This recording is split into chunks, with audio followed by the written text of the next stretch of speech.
Walang iya ka, Marco! Hintayin mo lang makawala ako. Pagbabayaran mo ang ginawa mo at panloloko sa amin! Sige, kung makakawala ka pa, Troy, at baka mamaya ay isa ka na sa mga putahin namin sa pagdiriwang. Pakawalan mo ko rito, Marco! Pakawalan mo ko rito! Magharap tayong dalawa!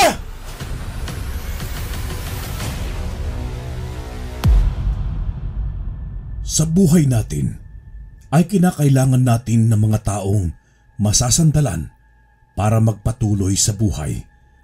Ang ating mga magulang, kapatid, pamilya, kaibigan at kasintahan, lalong-lalo na ang Panginoon.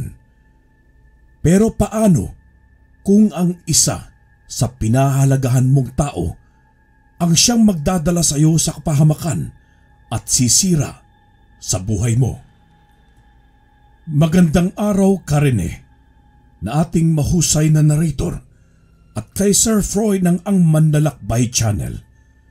Nawa ay nasa mabuti kayong kalagayan at hiling ko na mas dumami pa ang inyong subscribers. Magandang umaga rin sa mga masugid na tagapakinig ng Ang Manlalakbay Channel na katulad ko.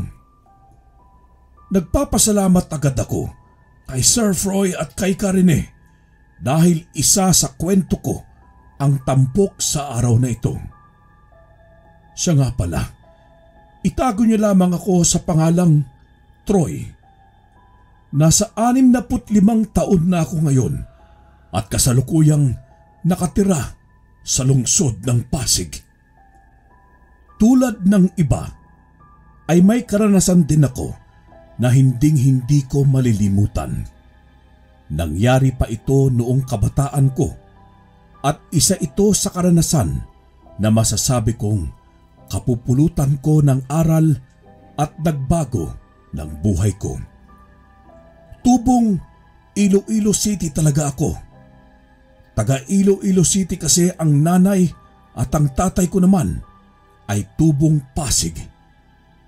Nagkakilala lang sila ni nanay nang minsan ay tumungo si tatay sa Iloilo City dahil sa trabaho niya sa isang pabrika. Dahil maganda ang nanay Carlota ko, ay nahumaling si tatay Luis. Nagpakasal silang dalawa at piniling tumira sa Iloilo City.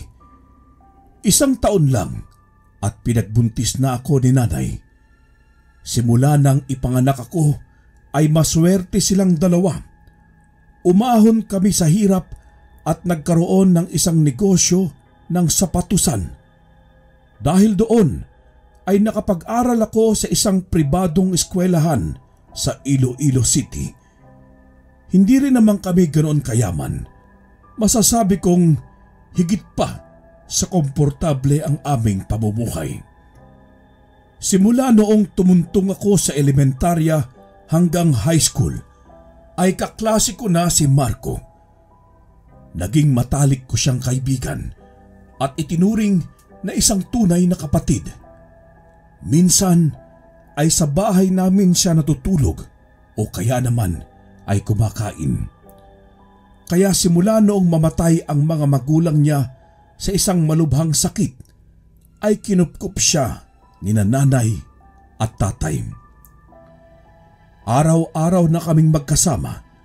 Kung may problema ako, ay siya na ang sinasabihan ko. Kahit tungkol sa mga crush namin sa isa't isa. Solid kaming dalawa at palagi talagang magkasangga. Kahit hindi kami magkadugo, ay isang tunay na pamilya ang turing namin sa isa't isa. Hanggang sa tumuntong na kami ng kolehiyo. Pagiging guro ang piniling propesyon ko at si Marco naman ay isang pulis. Kaya yon ang unang pagkakataon na magkakahiwalay kaming dalawa. Kaya naman medyo mahirap sa amin na tanggapin ang bagay na yon. Kaya sa tuwing uuwi kami ng bahay ay hindi kami nagpapansinan na dalawa. Madalas na rin ang pag-aaway naming dalawa. na nauuwi sa isang bangayan. Pero makaraan naman ang ilang sandali ay nagkakasundo din kaming dalawa. Isang umaga ay pumasok ako ng paaralan. Dumaan ako sa likod ng campus para malapit lang ang lalakarin ko papasok ng silid-aralan namin nang makita ko si Marco na sinasakal siya ng isang estudyanteng siga. Kilala ko ang mga ito na sina Jopet dahil palagi silang pinapatawag sa guidance office. Hindi ko akalain na nakikita nila si Marco at aawayin nilang magbabarkada. Mabilis akong pumasok sa maliit na gate at agad na tumungo sa pwesto nila. Pero hindi ko napigilan ang pagsuntok ni Jopet sa mukha ni Marco. Naabutan ko na lang na nakadapa sa damuhan si Marco, kaya agad ko siyang dinaluhan at tinulungang makatayo. Tumawa ng malakas si Jopet at ang dalawa niyang kasama nang makita akong dumating.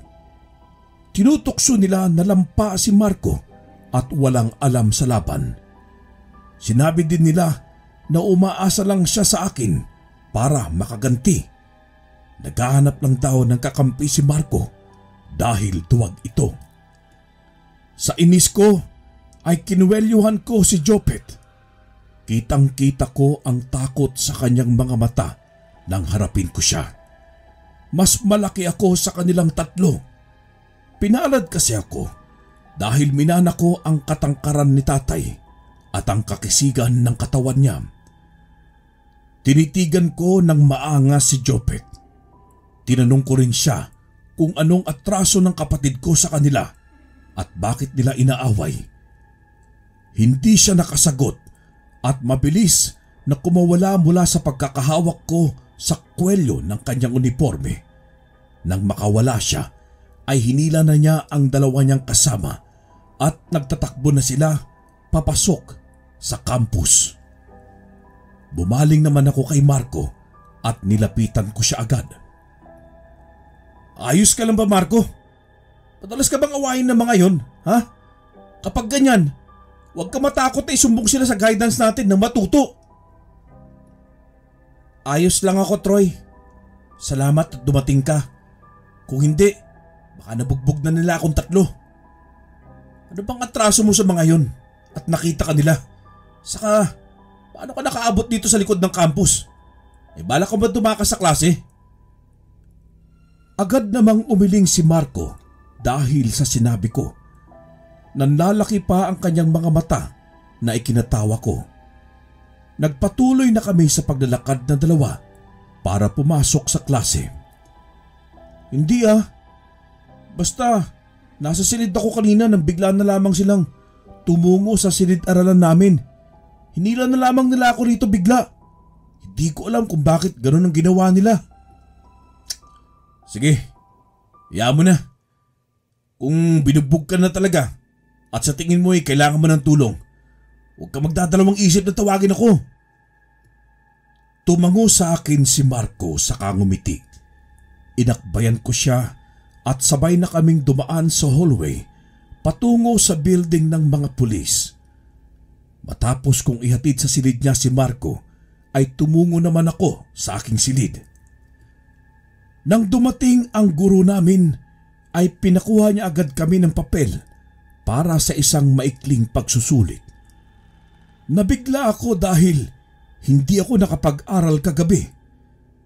Pagkatapos ng maikling klase, ay isa-isa kaming binigyan ni Mrs. De Leon ng proyekto para sa huli naming semestre. Ang napunta sa akin ay ang pagpunta sa Dueñas sa Iloilo Province para sa isang reflection paper. Kailangan kong tumungo roon para gumawa tungkol sa mga sitwasyon ng magsasaka roon. Makikipagpalit pa sana ako sa katabi ko, pero wala na akong nagawa nang makita ako ni Mrs. De Leon. Bumuntong hininga na lamang ako at tinanggap ang assignment ko. Pagdating ng bahay, ay sinabi ko agad kina nanay at tatay ang tungkol sa proyekto ko sinabi naman ni tatay at nanay na sasakay daw ako ng bus papunta sa Dueñas. 2 oras lang daw ang biyahe at makakarating na ako roon. Gusto sana nila akong samahan pero may trabaho naman sila sa sapatawsan na hindi pwedeng iwanan.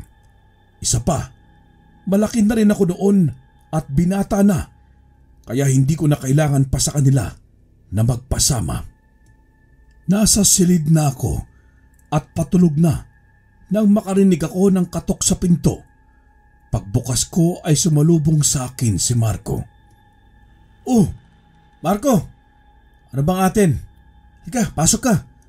May kailangan ka ba?" Troy, ako na lang sasama sa iyo sa Dueñas. Kabisado ko lugar dun dahil taga roon ng tatay ko. Sakto at wala naman kaming pasok bukas at sa susunod na araw dahil nagkasakit ang guro namin. Sigurado ka ba, Marco? Baka mamaya lumibang ka sa klase at hindi mo mahabol ang mga kailangan mong ipasa, ha? Oo, Troy, sigurado ako. Kailan ba ang alis mo? Bukas na bukas rin para matapos ko ng proyekto na to at nang makabalik na tayo kaagad dito. O sige, maghahanda na lang din ako ng gamit ngayon. Gising mo ko bukas na umaga, ha? Oo naman, maraming salamat talaga, ha? Wala yun, malakas ka sa akin eh. Niyakap ko si Marco dahil sa sobrang tuwa at pasasalamat ko sa kanya. Hindi ko rin naman akalain ng mga sandali na yon na talagang sasamahan niya ako bukas na tumungo sa Dueñas, Iloilo. Nang lumabas ng silid ko si Marco para magligpit at matulog, ay sinara ko na rin ang pinto. Naghanda na rin ako ng mga gamit na dadalhin ko bukas. Pagkatapos nun ay natulog na rin ako. Kinabukasan ay maaga akong nagising. Pinuntahan ko si Marco sa kanyang silid para gisingin siya. Pero nalaman kong mas nauna pa pala siyang magising sa akin. Naabutan ko siya sa kusina na kumakain ng pandesal at umiinom ng gatas. Natawa na lamang ako nang maupo ako sa tabi niya. Natawa na rin siya sa akin at humingi ng dispensa dahil hindi niya ako ginising nang magising siya kanina. Biniro ko pa siya na mas sabik pa siya kaysa sa akin na tumungo sa Dueñas. Nang matapos kaming kumain at magbihis, ay nagpaalam na kaming dalawa kina nanay at tatay. Hinatid pa kami ni tatay ng motor niya patungo sa terminal ng bus. Pagdating doon ay sumakay na nga kami ni Marco at hinintay ang ibang pasahero na sumakay. Tulog kami sa buong biyahe ni Marco. Nagising na lamang kami dahil sa ingay ng mga tao na nasa labas. Natagpuan ko na lamang na nagbabaan na ang mga pasahero sa bayan ng Dueñas, Iloilo. Tinapik ko si Marco sa balikat at nang magising siya ay niyaya ko na siyang bumaba ng bus. Tumingin ako sa aking relo at sakto na 2 oras nga lang ang biyahe namin mula sa Iloilo City. Paalis na sana kaming dalawa ni Marco nang pigilan niya ako. Nilingon ko siya na nagtataka. Hindi pa itong Dueñas, Troy. Nasa tuktok pa ng bundok na yun. Sa bahay na to tayo binaba dahil hindi na makakapasok ang bus doon. Ha? Ang ibig mo sabihin, tutungo pa tayo sa bundok na yun? Ang layo pa nun ah. Nagugutom na ako, Marco. Kumain na muna tayo rito sa bayan. Saka pagkatapos umakyat na tayo ng bundok. Maghanap na lang din tayo ng tricycle driver na pwede tayong maihatid sa Dueñas. O sige, ikaw ang bahala.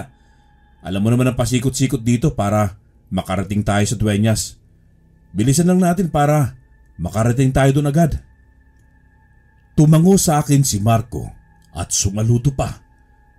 Humanap nga kami ng makakainan sa bayan na yon. Nang makakita kami, ay agad kaming kumain na 2. Nang makapagpahinga na kami, ay agad kaming tumungo sa mga nagtutumpukang tricycle driver. Nagtanong kaming 2 ni Marco kung saan ang sakayan ng pa-Dueñas. pero wala man lang sumagot sa amin. Sa halip ay pinagtitinginan nila kami na puno ng pagtataka. O kaya ay dumidistansya sila sa amin na tila ba may nakakahawa kaming sakit. Ano bang mayroon sa mga tao rito, Marco? Bakit hindi man lang sila sumasagot kung saan tayo pwedeng makasakay? Mukha pa silang takot sa atin. Hayaan mo na nga. Magtatanong-tanong na lang tayo sa iba. Sigurado ako na may sasagot din sa atin. Mabuti pa nga, Marco. Tara na. Marami kaming pinagtanungang dalawa ni Marco. Pero kahit ni isa ay wala sa aming nagturo kung saan ang duenyas. Naisip na nga namin noon na baka naliligaw na kaming dalawa at mali ang bus na nasakyan namin. Pero naisip ko na rin na napaka-imposible naman dahil tama naman ang sinakyang bus namin kanina. Wala na kaming nagawa ni Marco kundi ang tumungo na lamang sa isang masukal na daan paakyat sa bundok. Nasa kakahuyan na kaming dalawa nang makarinig kami ng isang sigaw na nagmumula sa aming likuran. Kasunod noon ay ang isang tunog ng tricycle. Tumikil kami ni Marco at nilingon ang pinagmulan ng boses. Natanaw namin ang isang lalaking nagmamaneho ng tricycle. Hinintay namin ni Marco na tumigil ito sa kinatatayuan naming dalawa. Oy! Teka, sandali lang! Saan ba kayo tutungong dalawa? Pupunta po sana kami sa Dueñas eh. Hindi po ba itong bundok patungo ron? Ito nga ang Dueñas, pero doon pa sa tuktok ang mismong sentro nito. Patungo rin ako ron eh. Sumabay na kayong dalawa sa akin. Talaga ho? Kaya ho bang dalhin itong tricycle paakyat? Hindi. Hanggang sa unahan ko lang ito madadala. Iiwan ko sa munting kubo na ginawa ko para ilagay itong tricycle ko ron. Sumakay na kayo para sabay na tayo umakyat ng bundok. Nako, maraming salamat po ah. Ano po palang pangalan nyo? Ako si Ibe. Mang Ibe na lang tawag niyo sa akin. Nga pala, ngayon ko lang kayo nakita rito ah. Mukhang mga dayo kayo rito ah. Oo Mang Ibe. Kailangan lang talaga para sa paaralan namin. Kaya kami tumungo rito ng kapatid ko. Ako nga po pala si Troy at ito ang kapatid ko na si Marco. Lumingon sa amin saglit si Mang Ibe at tumango. Sinabi niya sa amin na dapat nagpahatid kami sa ibang tricycle driver. Pero sinabi namin ni Marco na walang sumasagot sa amin kanina sa bayan. Humingi naman ng dispensa si Mang Ibe sa naging asal ng mga tao. Marahil daw ay nabigla ang mga ito dahil hindi kami kilala. Nag-iingat lang talaga ang mga tao rito dahil maraming mga armadong lalaki ang nababalitaang umaaligid sa Dueñas. Baka inakala naman ngayon na mga espiya kayo. Huwag kayong mag-alala, sasamahan ko kayo. Inihinto ni Mang Ibe ang tricycle sa isang maliit na kubo. Bumaba kaming dalawa ni Marco at hinintay namin si Mang Ibe na matapos na isara ang pinto ng kubo. Pagkatapos niya yung isara, ay niyaya na niya kaming dalawa ni Marco na pumasok na sa pinakapusod ng bundok.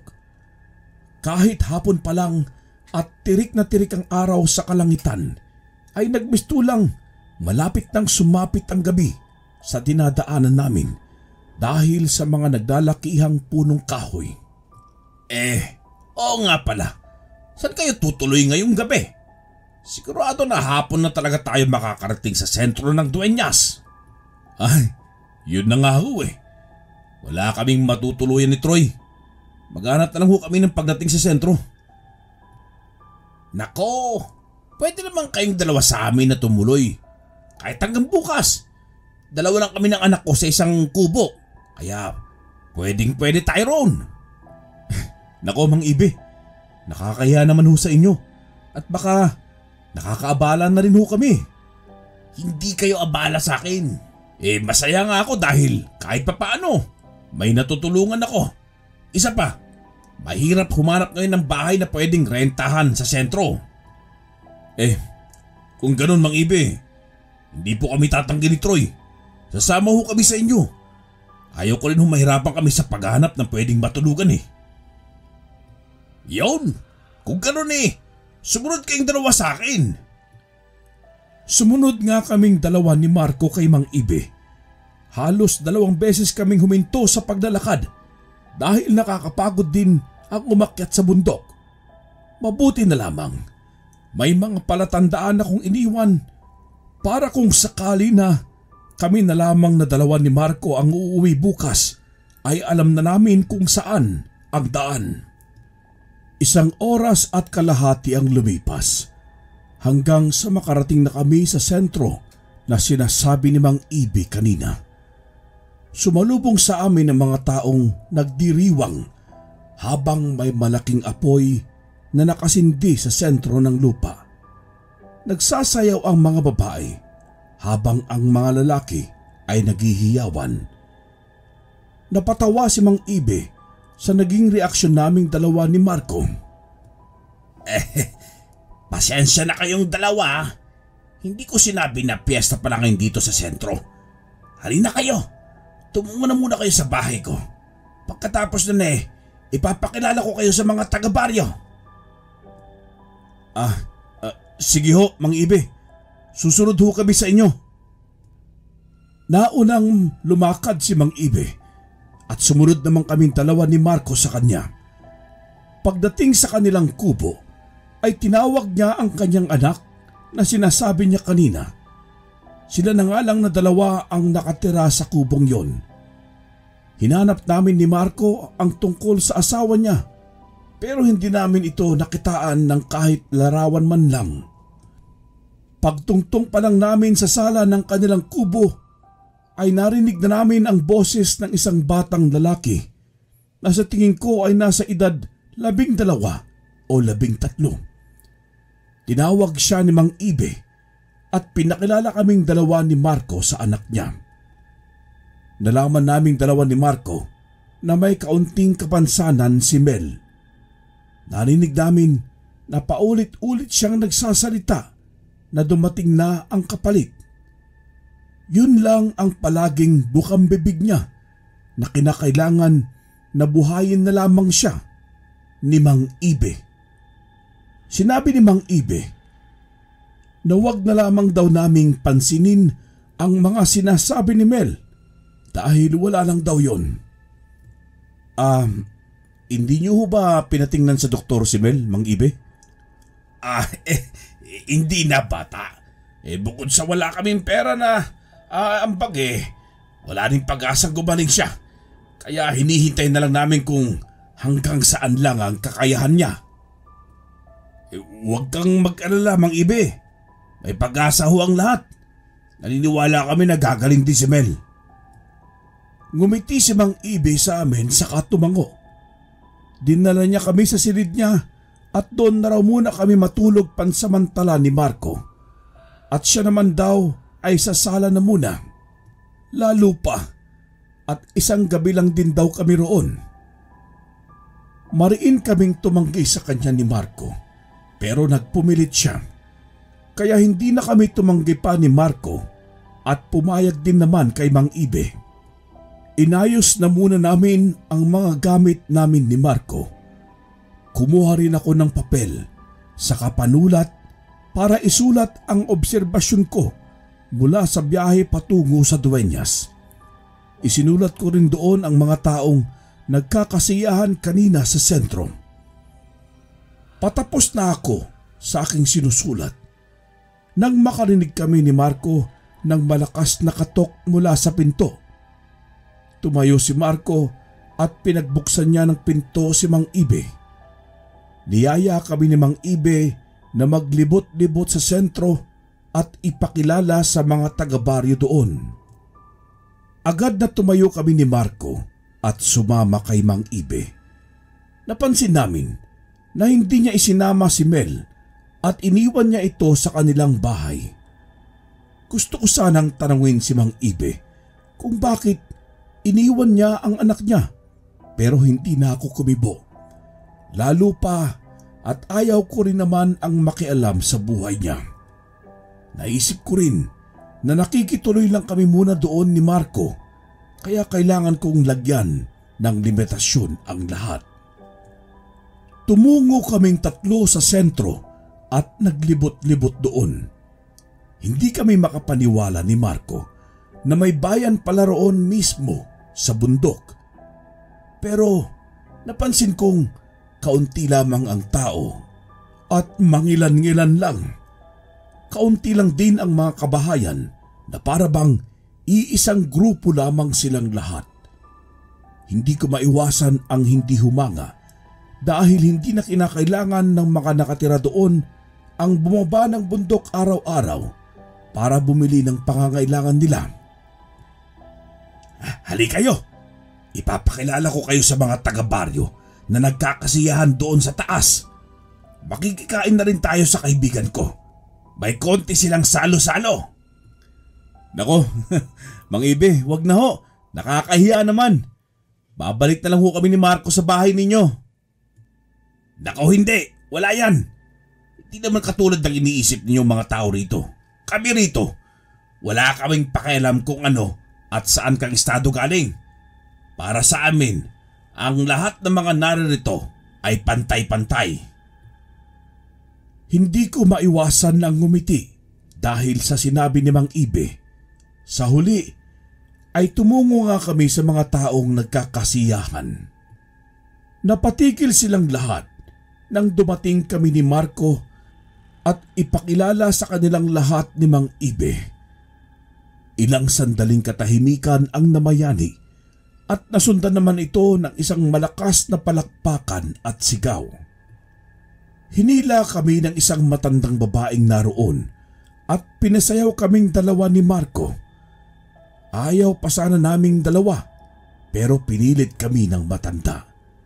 Pinaupo niya kami sa isang tabi roon, saka binigyan ng alak na nasa kawayan. May nilapag din siyang 2 paa ng manok sa dahon ng saging at binigay niya yon sa amin. Agad na kinuha yun ni Marco pagkatapos niyang magpasalamat. Ako naman ay nagdadalawang isip kung kukunin ko pa ba talaga ang pagkain na alok ng matanda. Subalit dahil sa gutom ay hindi ko na napigilan ang sarili ko at tulad ni Marco, nilantakan ko rin ang paa ng manok. Grabe, Troy! Ang saya-saya pala dito sa bundok, ano? Kahit na taga rito ang tatay ko, hindi pa ako nakaranas ng ganito. Hindi ko nga alam kung saan ang pamilya niya rito eh. Isang beses lang kasi kaming naparito bago siya namatay. Nagsinungaling ako sa'yo na alam kong lugar patungo dito. Ang totoo, gusto ko lang sumama para makita ko at muling maalala kung saan kami dinala ni tatay noon. Natigil ako sa pag-inom ng tubig nang marinig ang sinabing yon ni Marco. Ilang sandali pa'y narinig ko na lamang siya na humahagulgol sa iyak.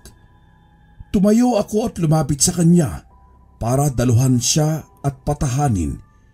Hinaplos ko ang kanyang likuran at saka siya tinapik sa balikat. Hinayaan ko lang siyang umiyak at ilabas ang sama ng loob niya. Nauunawaan ko siya kung bakit ganoon ang nararamdaman niya. Sa ganoon kaming posisyon nang dumating si Mang Ibe at ang matandang babae. Tinanong nila ako kung anong nangyari kay Marco at umiiyak. Sinabi ko naman sa kanila ang dahilan. Kita ko ang awa sa kanilang mga mata nang tumingin sila kay Marco. Nilingon ko si Marco nang hindi ko siya narinig na umiiyak. Pero narinig ko siyang malakas na humilik. Napatawa na lamang ako nang mapagtanto kong nakatulog na siya. Ay, nako, pasensya na ho kayo at nakatulog ang kapatid ko. Ako na ho ang... Hindi ko matuloy-tuloy ang sasabihin ko nang makaramdam ako bigla ng pagkahilo at panlalabo ng aking paningin. Napatingin ako kay Mang Ibe at sa matandang babae. Kitang-kita ko ang pagsilay ng kanilang mahabang pangil bago ako nawalan ng balay. Malakas na halakhakan ang aking narinig sa buong paligid. Yun marahil ang nagpagising sa aking tulog na diwa. Sinubukan kong imulat ang mga mata ko, pero mabigat pa ang mga talukap ko. Kaya hinayaan ko muna ang sarili kong nakapikit ng ilang sandali. Noong maramdaman ko na medyo ayos na, ay minulat ko na nga ang mga mata ko. Kumurap-kurap ako para mawala ang panlalabo ng paningin ko. Naramdaman ko na may malakas na sumipa sa aking paa. Hinanap ko ang pinanggalingan at kung sino ang may gawa noon at nakita ko si Marcong nakatayo habang nakangiti sa akin. Marco, gising ka na pala. Kumusta ang... Hindi ko natuloy ang sasabihin ko. Nang sinubukan kong tumayo, ay hindi ako makaalis mula sa kinaupuan ko. Noon ko na lamang napagtanto na nakatali pala ako sa isang malaking haligi at nakukulong sa isang malaking hawla na malaki at gawa sa kahoy. Tiningnan ko si Marco na nakatingin sa akin habang bumubuga ng usok mula sa hinithit niyang tabako. Anong ibig sabihin nito, ha? Marco, pwede ba tulungan mo ako makawala rito? Hindi mo ba nakikitang nakatali ako? Alam ko, Troy. Nakikita ko nakatali ka. Alam ko na nandyan ka. Pero pasensya na. Mali ang hinihingan mo ng tulong. Bakit? Ano to? Hindi ko maintindihan. Sino ka ba? Kilala mo ba ang mga taong narito? Oo. Kilala ko sila. Dahil dinala ko rito ni tatay noon. Pamilya ko silang lahat na narito. Ano? Paano nangyari yun, ha? Akala ko ba'y... Ang lahat ng yon ay kasinungalingan lamang, Troy. Matagal kong hinihintay ang pagkakataon nito na dumating para ialay ka namin sa aming Diyos-Diyosan para palakasin pa ang aming mga lahi, ang lahi ng mga aswang.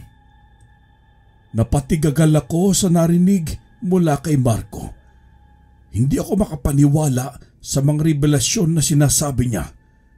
Hindi ako makapaniwala na paniniwala niya lamang ako at ang pamilya ko sa kasinungalingan. Umiling-iling ako. Gustong-gusto ko siyang suntukin ng mga sandaling yon, pero hindi ko magawa. Magkapatid tayo, Marco! Tinuring natin na magkapatid tayong dalawa. Anong ibig sabihin nito, ha? Paano mo nagawa sa akin ang bagay na ito? Hindi kita kapatid, Troy. Kahit kailan, hindi ko kayo tinuring na pamilya. Nagpapanggap lang ako para pag dumating ang araw na ito, hindi ko maakalain na naging pabor sa akin ng tadhana. Walang iya ka, Marco! Hintayin mo lang makawala ako. Pagbabayaran mo ang ginawa mo at panluloko sa amin! Sige, kung makakawala ka pa, Troy, at baka mamaya ay isa ka na sa mga putahin namin sa pagdiriwang. Pakawalan mo ko rito, Marco! Pakawalan mo ko rito! Magharap tayong dalawa! Pero hindi ako pinakinggan ni Marco. Sa halip ay tinawanan niya lang ako saka siya tuluyang tumalikod sa akin. Hindi ako makapaniwala sa mga nangyari.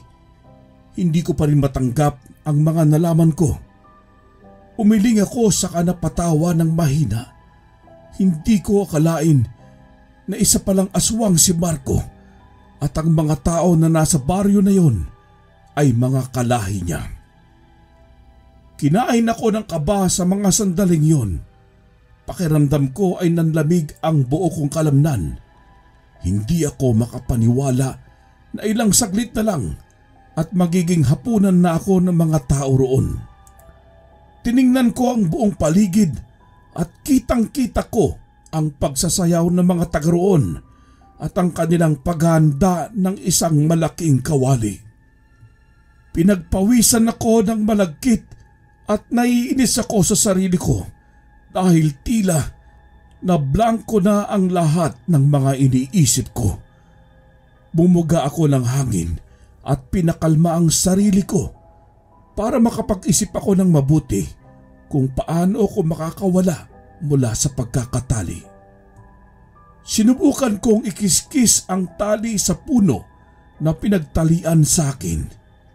Tiniis ko ang hapdi at sakit sa aking pulso para lamang makawala ako.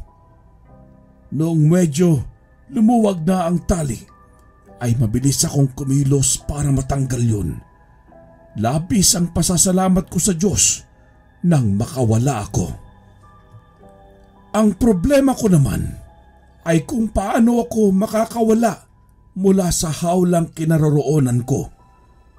Nakita ko na nakakadena ang pinto at may kandado.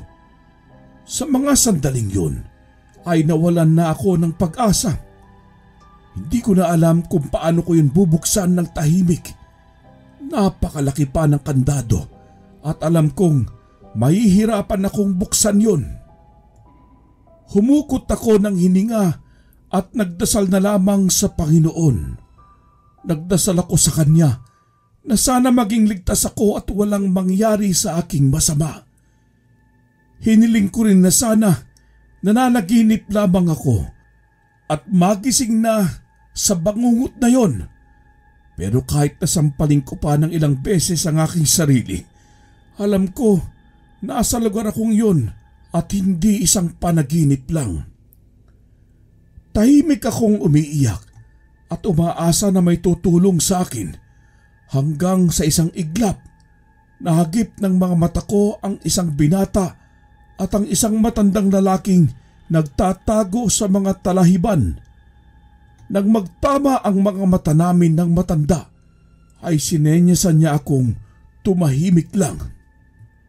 Napalunok ako ng sunod-sunod at nagpasalamat sa Diyos dahil dininig niya ang panalangin ko. Kitang-kita ko ang paggapang ng binata sa damuhan patungo sa hawla na kinaroroonan ko. Hindi ko alam kung ano ang ginawa niya para mabuksan ang hawla at nailabas niya ako mula roon.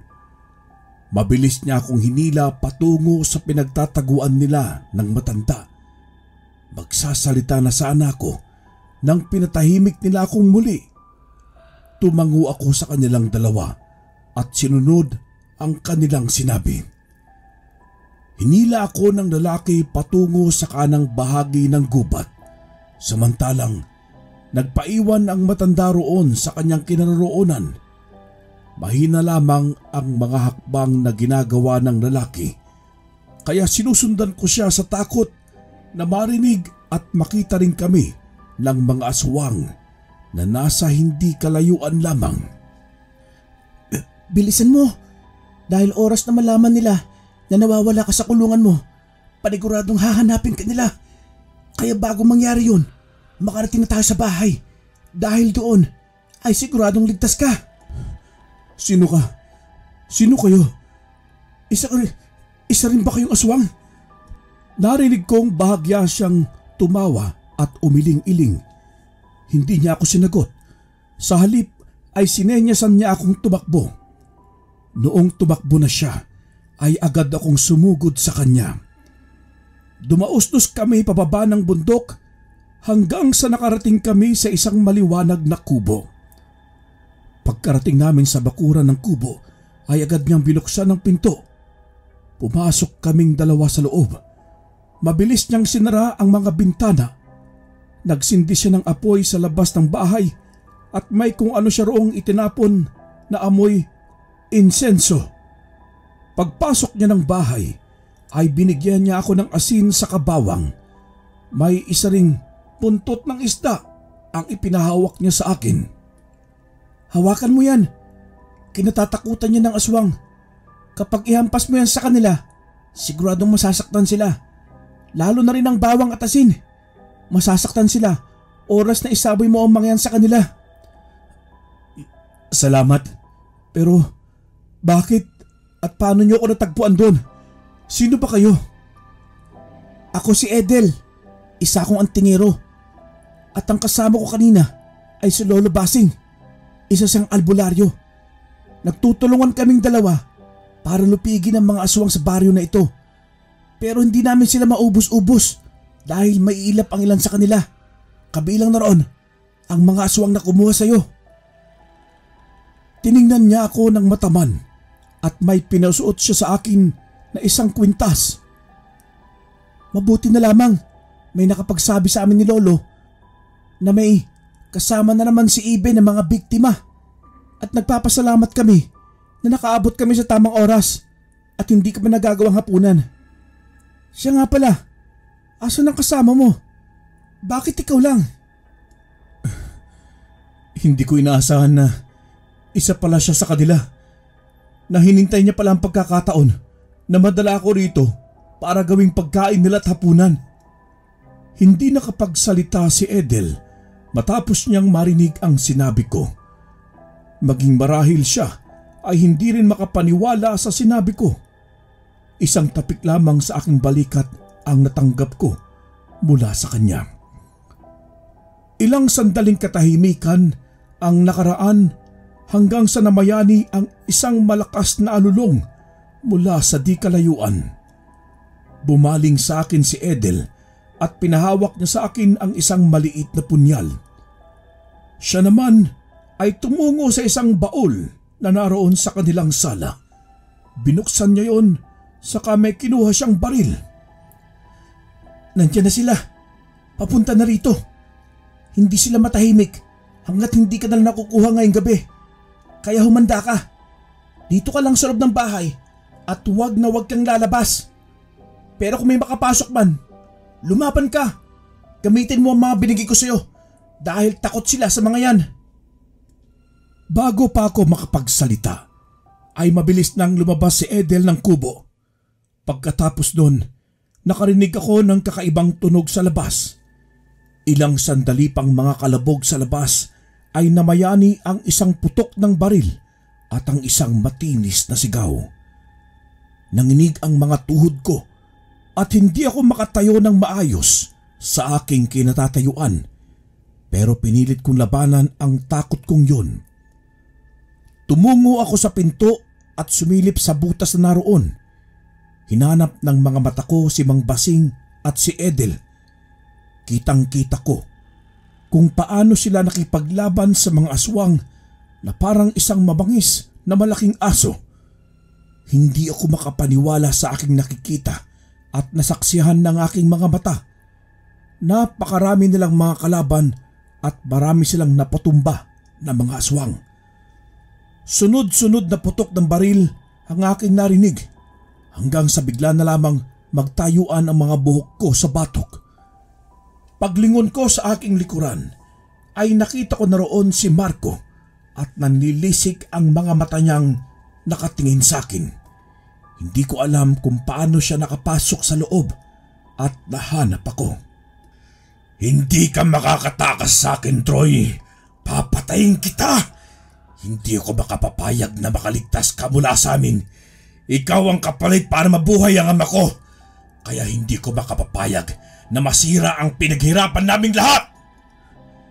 Itigil mo ang kahibangan mo, Marco. Kahit na kailan, hindi kayo magtatagumpay. Tumawa ng malakas si Marco at mabilis siyang tumakbo patungo sa aking kinatatayuan. Mabuti na lamang at agad akong nakaiwas mula sa atake niya.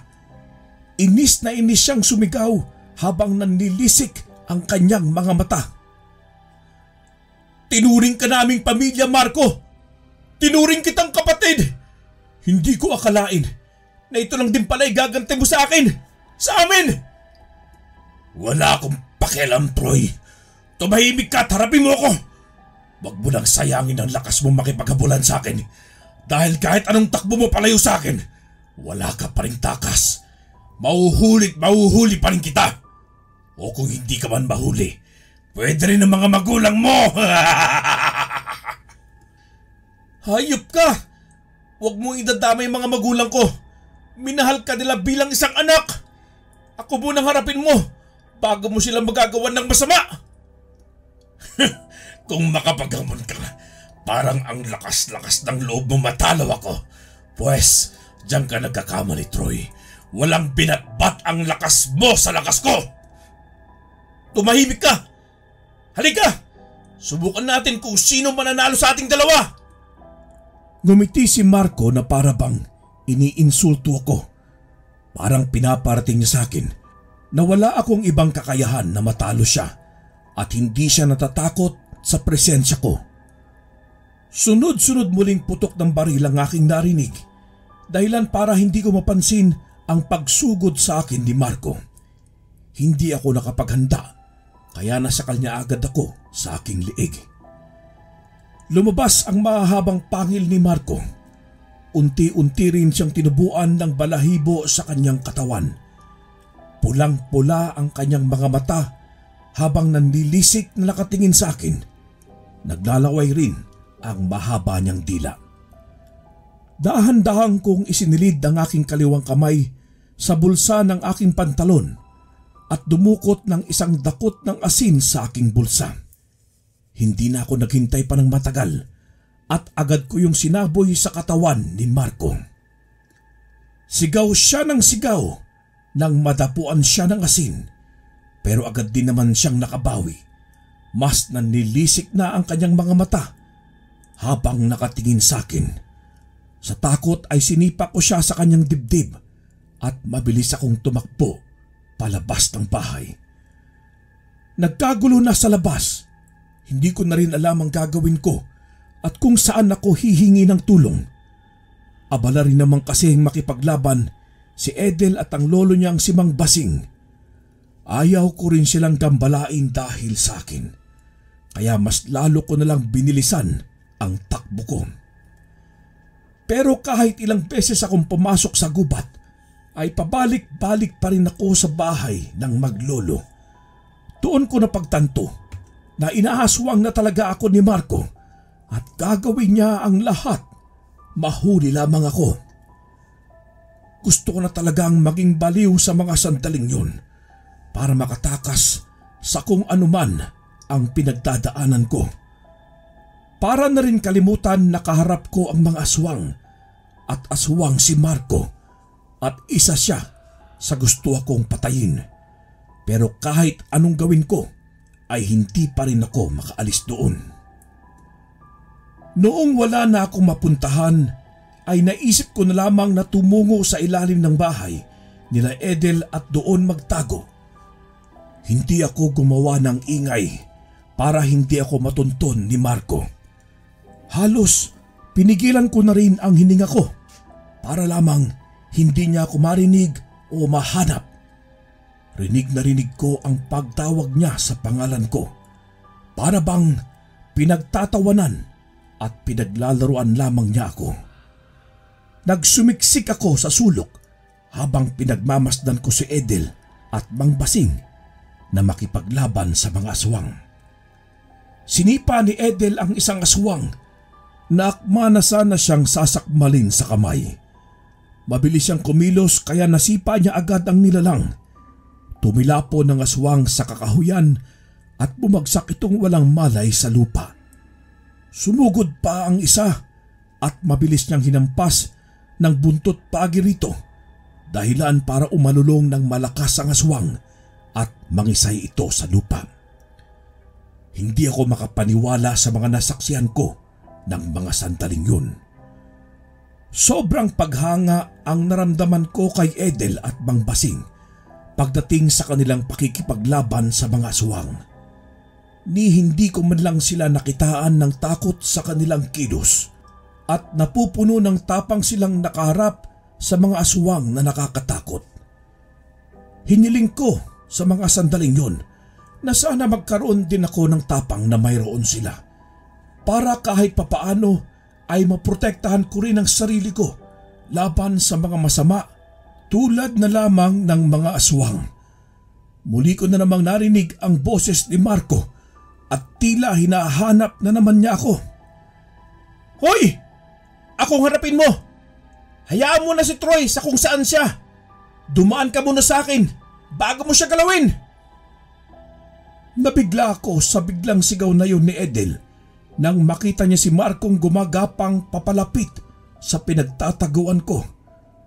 Napatigil si Marco at galit na nilingon si Edel na nasa hulihan na rin niyang nakatayo.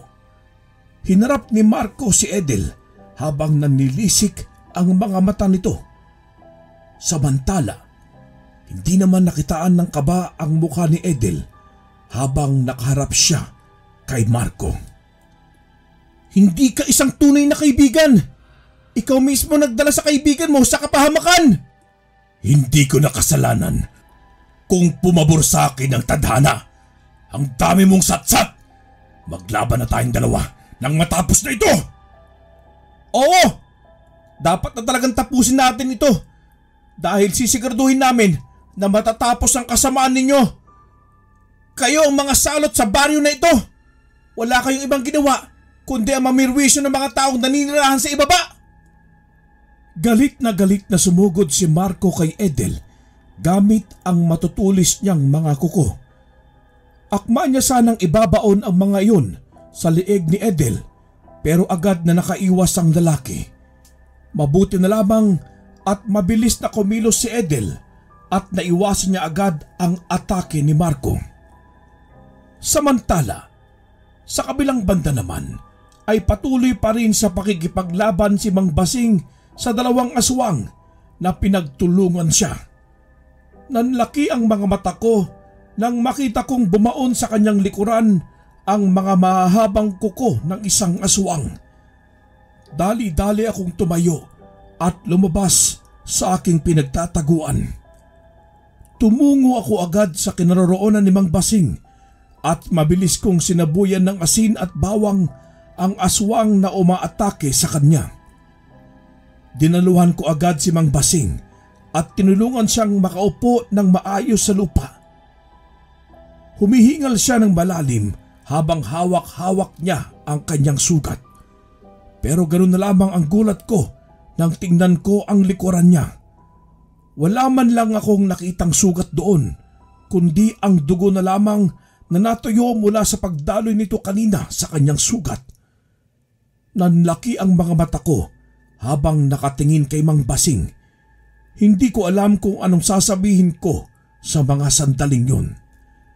Narinig ko na lamang na bigla siyang tumawa. Nako bata, huwag ka nang magulat pa. Normal na talaga ito sa aming mga antingero at albularyo. Dahil sa tinataglay naming anting-anting at putya, ay mahabang paliwanag pa yan. Pero mamaya na lang kapag naubos na natin ang lahat ng mga kalaban. Diyan ka lang at kami ng bahala ni Edel ang uubos sa kanila. Pagkatapos yung sabihin ni Mang Basing, ay mabilis na siyang tumayo para harapin ang isang aswang na papalapit muli sa aming pwesto. Hindi ko na makayanan pa ang mga pangyayari. Lahat na lamang ay bago para sa akin. Noon ko napagtanto na marami pa palang bagay na hindi ko pa nasaksihan at nararanasan. Noon ko rin nalaman na punong-puno pala ng misteryo ang mundong ibabaw. Nanlaki ang mga mata ko nang sumugod sa akin ang isang aswang. Sa takot ko ay pinaghahampas ko ito ng buntot ng pagi. Nakapikit lang ako at hindi ko alam kung natamaan ko ba ito o hindi. Kaya nang imulat ko ang aking mga mata ay nagulat na lamang ako nang makitang patay na ang aswang. Tiningnan kong muli si Edel kung kumusta ang laban nilang dalawa ni Marco. At nang tingnan ko ay hindi pa sila tapos na dalawa. Pero sa mga sandaling yun, nakadagad na si Edel sa tiyan ni Marco at pinagsusuntok na niya ang nilalang sa mukha nito. Isang buwelo ang ginawa ni Edel matapos mawalan ng malay si Marco. Kumuha ng tali si Edel at tinali si Marco sa isang puno ng kahoy. Narinig ko ang alulong ng isang aswang at kitang-kita ko si Mang Ibe na patungo sa kinaroroonan ni Edel. Malakas niyang sinipa ang lalaki sa tiyan, dahilan para gumulong sa lupa si Edel. Galit na galit si Mang Ibe habang unti-unti siyang pumapalit sa kanyang tunay na anyo ng pagkaaswang. Nagtakbuhan ang mga kampon nila pabalik sa itaas ng bundok at ang natira na lamang ay si Mang Ibe at si Marco na walang malay. Kayong dalawa, pero wiso kayo talaga sa amin. Wala kayong ibang ginawa kundi sirain palagi ang orasyon at okasyon namin. Hindi namin matuloy-tuloy ang plano dahil sa inyong dalawa. Itinakas pa ninyo ang bihag namin. Matagal na ako nagtitimpi sa inyo at sa mga sandaling ito, sinagad na ninyo ang pasensya ko. Kung ganon, tapusin na natin ang laban na ito. Walang sinayang na pagkakataon si Edel at Mang Basing. Sinugod nila at pinagtulungan si Mang Ibe na paslangin. Ako naman ay tumungo sa kinaroroonan ni Marco para bantayan siya na hindi makawala mula sa pagkakatali. Oras na magkamalay siya, nilagyan ko ng asin ang paligid ng paa niya para wala siyang kawala. Sa bilis ng pangyayari ay nakita ko na lamang na itinarak ni Edel ang kanyang hawak na punyal sa dibdib ni Mang Ibe habang si Mang Basing naman ay hinampas ng buntot ng pagi. Isang malakas na paghihingalo ang pinakawalan ni Mang Ibe bago siya bumagsak sa lupa. Hingal na hingal si Mang Basing at Edel nang umupo sila sa lupa habang pawisan. Agad akong lumapit sa kanilang dalawa at tinulungan silang makatayo. Sumunod ka sa amin, Troy.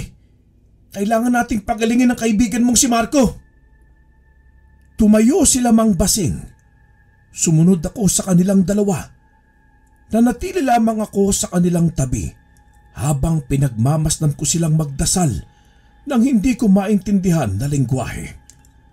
Pero sa pagkakaalam ko ay Latin yon. Nagtagal ng ilang sandali ang kanilang pagdarasal hanggang sa sumbuka ng itim na likido si Marco. Ay, ang mabuti pa dalhin natin sa loob ng bahay si Marco. Saka obserbahan natin kung anong kalalabasan ng paggamot natin sa kanya. Kung nawala na ba ang itim na bertud sa kanyang katawan. Mabuti pa nga kung ganun, Lo. Dinala nga namin si Marco sa loob ng kanilang bahay at inobserbahan namin ang sitwasyon niya. Sa lahat ng nangyari ay wala siyang naalala. Kahit ang pakikipaglaban niya kina Edel at Mang Basing at maging sa pagtangka sa pagpatay sa akin. Kinabukasan ay hinatid ako ni Mang Basing sa sakayan ng bus. Hindi niya muna pinasama sa amin si Marco. Pinaiwan nila ito para matulungan sa pagbabagong buhay. Hindi naman ako tumanggi at pumayag naman ako agad dahil naisip ko na makabubuti yun sa tinuring kong kaibigan at kapatid. Pagka-uwi ko sa amin sa Iloilo, sinabi ko na lamang kina nanay at tatay na hindi na muna makakauwi si Marco sa amin. Sinabi ko na lamang na nanatili ito sa pamilya ng kanyang tatay. Hindi naman nagtanong pa ng marami sina nanay at tatay. Ang mga karanasan ko papuntang Dueñas at sa mismong lugar ay nanatiling lihim na lamang ang lahat. Walang ibang nakakaalam kundi ako lamang, si Mang Basing at si Edel. Wala akong pinagsabihan sa mga nangyari dahil sa takot ko na baka may makaalam at ako ang kanilang balikan. Takot na akong makakita pa ng aswang. Napilit ko ng kinalimutan. Kay Marco naman, nanatili siya sa pangangalaga ni Mang Basing at Edel. Yun ang huli kong balita sa kanya bago kami tumungo sa Pasig para sa bagong hamon ng buhay. Hindi naman nagtanong si nanay at tatay. Hindi sila naghanap. Pero alam ko na gusto nilang malaman pero hinihintay lang nila akong magsalita. Kaya noong nagkaroon na ako ng pamilya, doon ko na lamang sa kanila sinabi ang totoo. Noong una, ayaw nilang maniwala sa akin. Pero kalaunan ay tinanggap na rin nila ang lahat. Marahil nga ay ganoon ang buhay. Mapaglaro na ang akala mo ang tinuturing mo ng kaibigan at pamilya ay totoo. Pero minsan sila pa ang gustong saktan ka. Pero sa mga sandaling ito, napatawad ko na rin si Marco at hiling ko na sana sa aking paglisan makita at makausap ko siyang muli at sabihin sa kanya na pinapatawad ko na siya at nanatili siyang isang tunay na kapatid para sa akin. Wakas.